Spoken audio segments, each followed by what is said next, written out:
This is the sad story of Mr. Bump. The trouble was that Mr. Bump just could not help having little accidents. If there was something for Mr. Bump to bump into, he'd bump into it all right. For instance, if you were to see Mr. Bump walking down the street in your town, and if there happened to be something to bump into down that street, then you know what would happen, don't you? Bump. Mr. Bump was just the same at home. He lived in an extremely nice home. But even there, he couldn't help having those little accidents.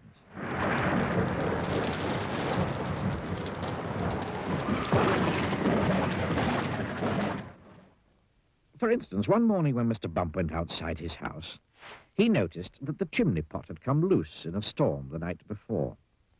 I must fix that before it falls off, thought Mr. Bump to himself.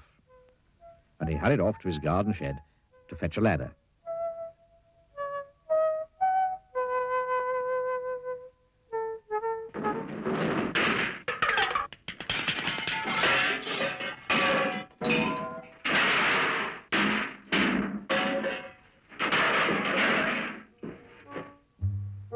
It was a very long ladder. Mr. Bump walked up the garden path with the ladder on his shoulder. He turned the corner of the garden path. Crash went the living room window. Oh, dear, thought Mr. Bump. And he turned to see what had happened. Crash went the kitchen window behind him. Oh, dear, thought Mr. Bump again. And he rested the ladder against the wall of the house so that he could climb up onto the roof to mend the chimney pot.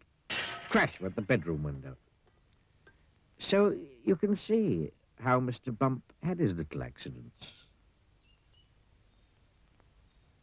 Mr. Bump had had many jobs, but somehow they never seemed to last very long.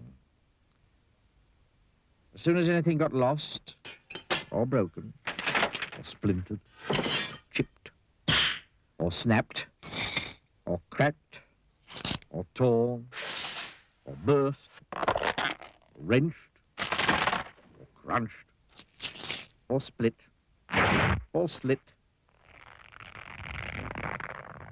Guess who got the blame? For instance, when Mr. Bump worked on a farm.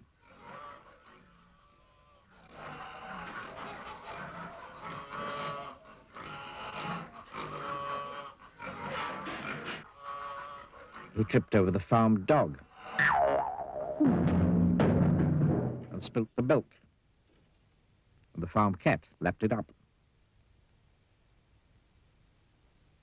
For instance, when Mr. Bump was a postman, he got his hand stuck in the pillar box.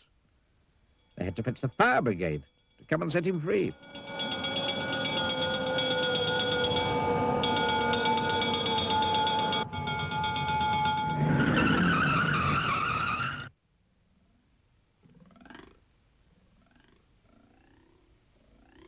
For instance, when Mr. Bump was a carpenter, he found that when he was hammering nails, he hammered his thumb most of the time, and the nail hardly at all.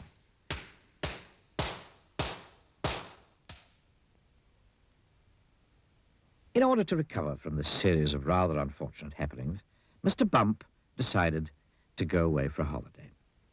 There, he could think about what sort of job he could do where he wouldn't be such a nuisance to everybody. So he set off to the station to catch a train to the seaside.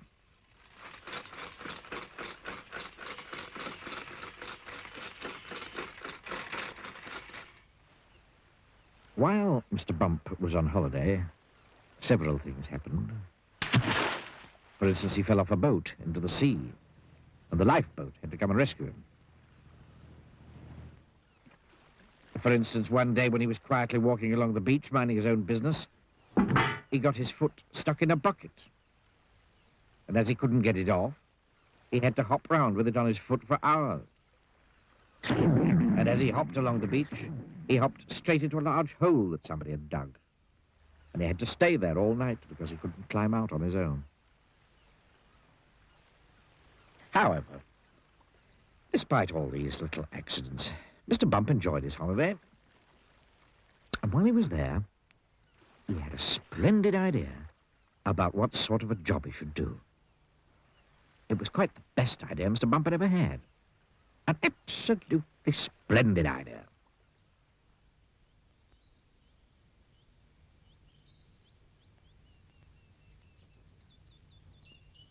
And now, Mr. Bump works happily for Mr. Barley, the farmer.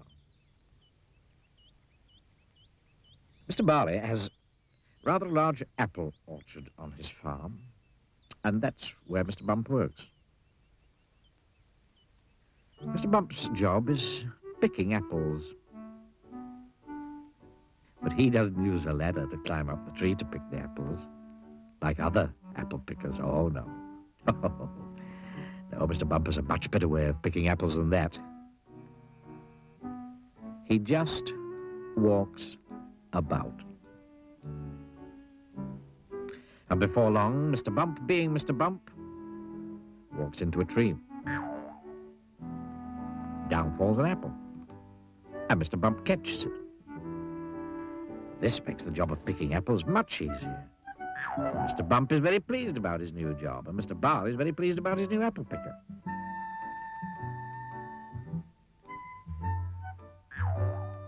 So, you see, the story of Mr. Bump isn't such a sad story after all, is it? Ooh, ooh.